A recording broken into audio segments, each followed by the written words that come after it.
This is Fred Ricciani of TSC News here to quickly recap WWE Hell in a Cell 2015, headlined by The Undertaker versus Brock Lesnar inside Hell in a Cell 13 years later after their 2002 Classic. Now, this main event was not as good as that match, in my humble opinion, nor was the build-up as good as back in 2002, but given the circumstances, the crappy ratings, the crappy build, the fact that The Undertaker is a lot older and slower, these men busted their asses, left it all in the ring. I really feel like the setting, a B pay-per-view that's going to be forgettable, the fact that, the crowd, while, they were respectful and doing chants, the LA crowd, I do, at least on TV, it came off like they weren't as hot as you would think they'd be for the main event. And, they rushed it. I mean, really, they had a great SummerSlam match minus a crappy ending. They had the Hell in a Cell match, which was pretty damn good given the circumstances. But it's at Hell in a Cell. This ain't at WrestleMania. This isn't Royal Rumble. This is Hell in a Cell. And unless they have a ridiculously kick-ass opponent for Brock Lesnar, a guy that's not Roman Reigns per se, unless they have a kick-ass opponent lined up for Undertaker, like, say, John Cena, I don't know what the point was of putting it on this show as opposed to WrestleMania. But, hey, it's spilt milk. You can't cry over it. It already happened, and these guys left it all in the ring. Brock Lesnar got the win after not one, not two, but 3 F5s. But before the third F5, he tore apart the ring. Excuse me. Tore apart the ring. Exposed the wood of the ring floor. And he was going to F5 Undertaker on it. Undertaker chokeslammed him, gave him a tombstone. Brock kicked out. And then Brock, in a move similar to what Undertaker did at SummerSlam, low blowed him. And it ain't any low blow. Okay, this ain't China low blow. This isn't some Ray low blow. This isn't somebody weak like Heath Slater giving a low blow. No. This is Brock Lesnar, the Conqueror. And when the Conqueror gives you an uppercut to the crotch, your crotch suffers. You crumble, and you stay down. And that's what Undertaker did. He stayed down. Brock picked him up, hit the F5 on the exposed ring. 1, 2, 3. And just like that, The Undertaker versus Brock Lesnar feud part 2 is officially over. And afterwards, crowd gave him a standing ovation. Both guys were bleeding buckets. I did believe that Brock accidentally busted himself open at first. But then when The Undertaker started bleeding out of nowhere, I got a little skeptical and thinking, you know what? Either these guys really tried their hardest to get hardway juice, which is literally just hitting each other so freaking hard they just bleed by accident, or they bladed. WWE technically banned blading, but come on. I mean, really? Are there coincidences in wrestling? Both guys coincidentally bled? I'm a little skeptical, but hey, I'm not complaining. Although maybe WWE's, shareholders might. Oh my God, a little blood in a match in a cage. Oh my God. How will we show this on television without making it black and white? Think about the children. Even though there's shows like Breaking Bad and Walking Dead on cable TV. They have higher ad rates than us. Anyway. So, Undertaker's down. He gets up. Slowly gets up. Gets a standing ovation. And I should note that they are advertising next month that Survivor Series is a celebration. 25 years of The Undertaker, which is pretty surreal. Now, I don't know if that's going to be his last match. I would assume WrestleMania 32 would be, although it's been hinted that he may keep wrestling after 2016, which to me seems just excessive, but whatever. I ain't the dead man. And as he was about to leave the ring, the Wyatt family comes out. All 4 of them, including Braun Strowman, the returning Luke Harper, and Eric Rowan, along with Bray Wyatt, who lost earlier in the night to Roman Reigns in a damn good Hell in a Cell match. And a few nitpicky things. Bray Wyatt out there, after losing a Hell in a Cell match, a match that's supposed to be so devastating it renders you unconscious and unable to walk. Not a fan of that, but okay. So they come out, and they beat up The Undertaker. And maybe, just maybe, I'm jaded. Maybe I'm just skeptical these days, and I'm tired of the for the most part, piss poor quality of WWE main roster television. Maybe wrestling's just passed me by. Maybe I overthink things too much. Or maybe I just have common sense. How is it that The Undertaker, who's been in WWE for 25 years, who's the most respected man in the locker room, how is it that The Undertaker, of all people, has no friends that can come out and save him? Was Roman Reigns that tired that he decided to leave the arena early and not watch Undertaker versus Brock Lesnar? Did Dean Ambrose have better things to do? Dean Ambrose's girlfriend, Renee Young, was still at the pay-per-view. So he doesn't have an excuse to leave early with his girlfriend and, whoop, whoop. Where was John Cena? I mean, I guess he got kicked in the head so hard by the returning Alberto Del Rio, mild spoiler alert, that maybe he had a concussion in storyline. So what about Kane? Well, I guess Kane got beat by Seth Rollins and took a bump on a table, and yeah, I guess he was rendered impaired. But I mean, there's no other baby faces that can stop the Wyatt family, really? I mean, I guess the storyline does kind of make sense that Roman and Dean went out, Randy Orton's injured, John Cena's hurt from his match with Del Rio. I'm trying to think of anybody else. I mean, I guess it does make sense, but Brock just left. He just left. He couldn't come back and just destroy the Wyatts. I guess, you know what? In the context of the Brock Lesnar character, I guess it makes sense for him to respect Undertaker but not care for his well-being. Still, there's nobody, Finn Balor, Samoa Joe, I don't know, Cesaro, Neville, the Muffin Man, the guy in catering, one of the fans, Vince McMahon, the ghost of Shane McMahon, Triple H. There's not one person that can come out to help The Undertaker. I know they're going to set up a 4-on-4 match with the Wyatt family and Undertaker and his team. But still, the fact that none of these guys that are going to team with The Undertaker, they couldn't at least come out and prevent the Wyatt family from inflicting further damage. Stare him down. You don't have to do the big brawl. Just stare him down. Ugh. Like, even if they beat up Undertaker for a while and then somebody came out to save him, that'd be fine. Because then in storyline, you could have Undertaker out for a couple weeks because he got beat up by the Wyatts in Hell in a Cell, but he'll be returning at Survivor Series, and in the meantime, you build up his team. That's cool. But to just beat him up and leave him laying? In 2015, I have a hard time believing that The Undertaker has no friends or allies or people that respect him that can come out and save him. I find that hard to believe. Maybe it's a little nitpicky, but I find it hard to believe.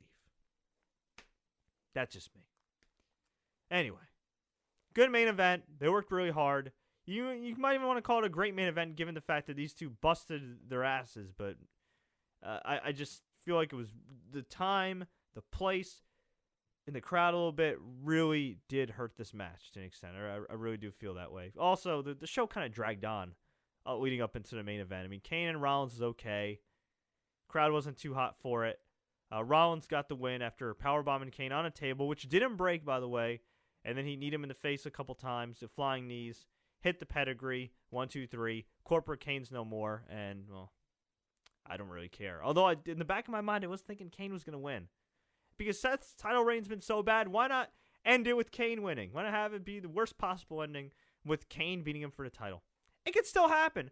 Or even worse, he'll lose to Sheamus. That title is so meaningless right now. That title is so meaningless right now. It's as if WWE watched TNA and are like, man, wow, they really made people not care about their title. Let's try to do the same thing. Ugh. So Seth improves his record to, I think, 3-19. 3-19 since SummerSlam. Not bad for your champion, right? 3-19. Probably worse. Anyway, we had Roman and Bray, as I mentioned before. Really good match. These guys worked hard. Roman got the clean win. But, of course, Bray and his bad storylines never die. Braun Strowman, Luke Harper, Dean Ambrose, Eric Rowan. were not interfering in the match, so that's good. Settled the feud once and for all, only for Bray to not sell the injuries and beat up Undertaker 2 hours later. John Cena, in the opening match, took on Alberto Del Rio. Seriously, Alberto Del Rio is back. He looks more jacked and oiled up than ever. And he's being managed by my good friend Zeb Coulter, who is now riding, I guess, like a handicap vehicle, a rascal, whatever the proper name is for that. Poor guy. For those that don't know, Zeb Coulter's gone through a lot of medical issues since SummerSlam of last year when Rusev kicked him, and I think he pinched a nerve. Then I think that same night or the day after, he got hit by a cab. Now he was okay, but he still got tapped by a freaking New York City cab. What an idiot. Then he had some complications, I think, with his back. Then when he was rehabbing his back, he fell, and I think he broke his leg or his arm. One or two. He may have broken both or hurt both, but he's been really, really beat up, and he's still rehabbing, and he's not 100% yet. Who knows, if we'll get to 100%, but it's been tough for old Zeb. So just want to say best wishes to Zeb. I'm happy. Hey, Dutch Mantel is back on TV.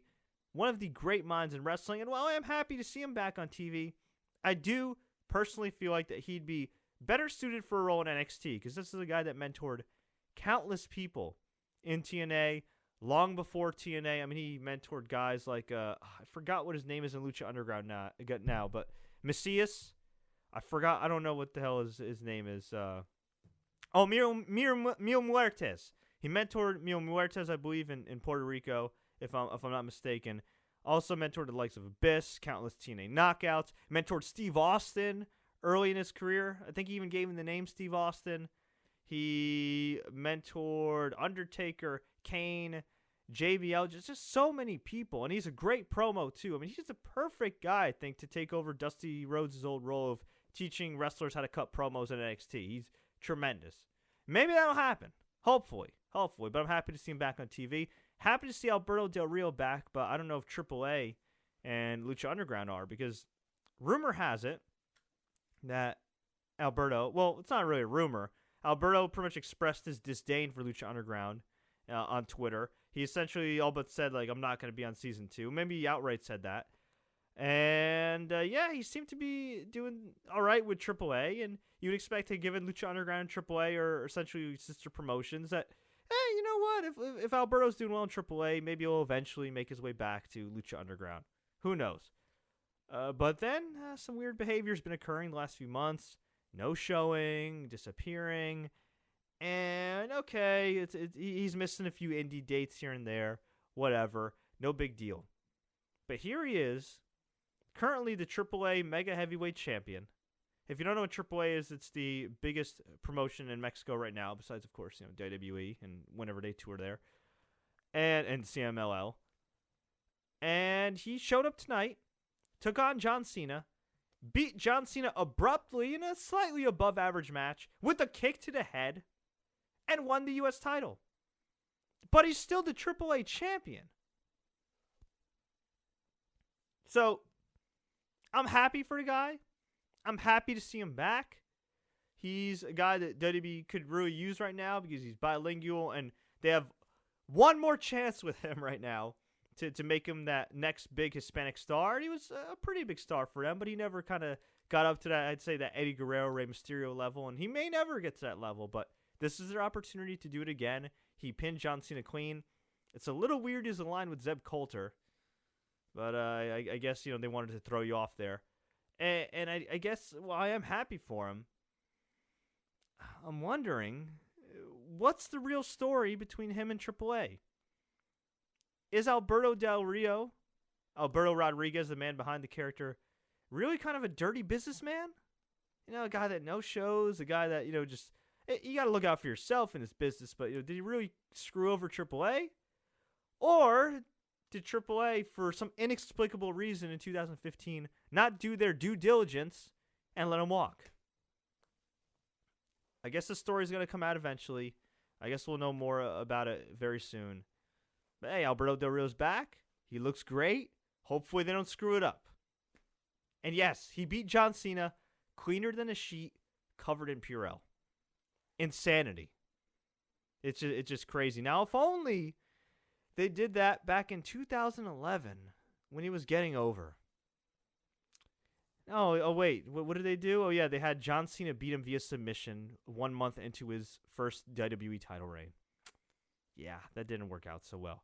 Now, if only, besides Alberto, God bless Alberto, they pushed a guy that's been on the roster for a while that didn't quit abruptly or get fired abruptly. And I'm not saying that he should have gotten fired abruptly last year, but I'm just saying, if only they, gave this little push to somebody that's on the roster that hasn't gotten a push before. Like, I don't know, Cesaro. Maybe they could have had Kevin Owens take out Ryback backstage, come out, beat John Cena, powerbomb him off the stage, take him out, and hold both belts. And be the top heel. They could have done that. But instead, they had Alberto Del Rio win. And look, it was a good surprise. Alberto Del Rio, is definitely a different guy from what he was last year. At least outside of WWE, he became a kind of a bigger star internationally.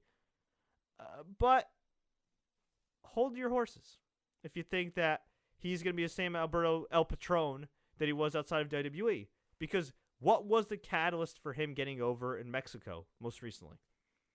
Going up against the evil WWE that's allegedly racist and stopping racism. So what does this guy that's the heavyweight champion of Mexico do? And I'm not accusing WWE of this, but he goes back to the company that he alleged, that he outright claimed is racist. Now, he's a heel right now, but I'm assuming WWE re-signed him so he can draw in Mexico and Latin American countries. Is a guy that dissed the company for racism going to draw in his home country after he goes back to him?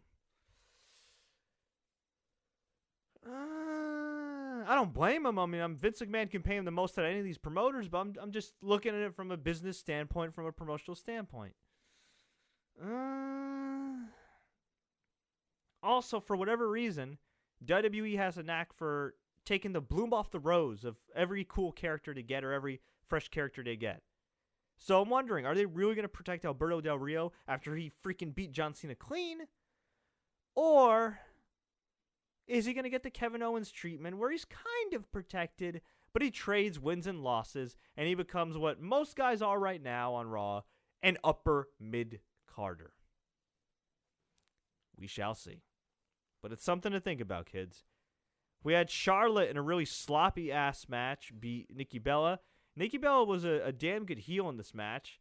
I feel like the praise for her is a little overblown. I respect Nikki Bella. I think she's worked hard. And actually, I don't even blame Nikki Bella for this. I blame whoever produces the match. This match was like 90% Nikki Bella. 90% Nikki Bella, 10% Charlotte. Way too heavy on the heel side. This match went forever, and Charlotte got the win with the figure eight when Nikki tried some weird suplex deal. Charlotte landed on her feet, did a flip in the air. Nikki landed on her back. That looked like it sucked. Maybe she landed on the back of her head as well. Figure eight, done, over with. And afterwards, Nikki Bella's standing up on the outside. Didn't even sell the move.